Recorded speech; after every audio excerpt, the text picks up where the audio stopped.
Уште 6 месеци од мандатот на градоначалникот на Скопје Петре Шилегов. Листата предизборни ветувања вклучуваше над 100 проекти, но долга е и низата на неисполнети ветувања. Градскиот татко на големо ветуваше дека ќе го реши најгорливиот проблем на скопјани – аерозагадувањето. За таа цел тој потпиша и платформа со граѓанската иницијатива О2. Повеќе од 3 години подоцна граѓаните се гушат во отровен воздух, а зимава Скопје неколку пати се најде на врвот најзагадени градови во Европа. Наместо борба за чист воздух, овие години ги одбележа и градежна експанзија, скандали со дивоградби и уривање споменици. Ќе ги превземеме сите неопходни мерки во различни сегменти од општеството да влијаеме и да сработиме скопјани конечно да имаат здрава животна средина.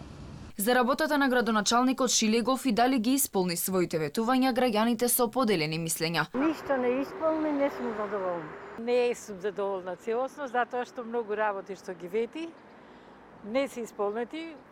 Не сум задоволна од неговата работа. Треба да се оди напред, а не да се руши. Тоа што се направило, тоа сепак се направило од средства на граѓаните. Они се решили ќе руша се.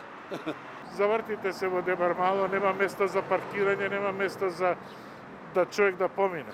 Мислам дека е најдобар градоначалник до сега што сме го имали. Во целост ги исполни дадените ветувања. Откако првиот човек на Скопје за грчки медиум имаше изјавено оти се надева дека споменикот воин на конј ќе биде отстранет од плоштадот, од ВМРО ДПМН обвинија дека Шилегов во својот мандат повеќе уривал отколку што градел. Градоначалникот остро реагираше на социјалните мрежи. Повторно лаги, манипулации и обвинување од ВМРО ДПМН за работи во кои самите не веруваат. Тешко им е да ја прифатат новата реалност, дека Скопје се менува и чекор по чекор прераснува во модерен град, гордо за сите. Уште во првите месеци од мандатот на градоначалникот тој го отстрани споменикот на Андон Лазов Јанев Ќосето, што предизвика низа бурни реакции во јавноста.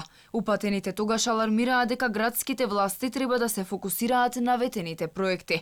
Кон крајот на минатата година, тој повторно ја оживеа идејата и за дислоцирање на спомениците од Скопје 2014-та.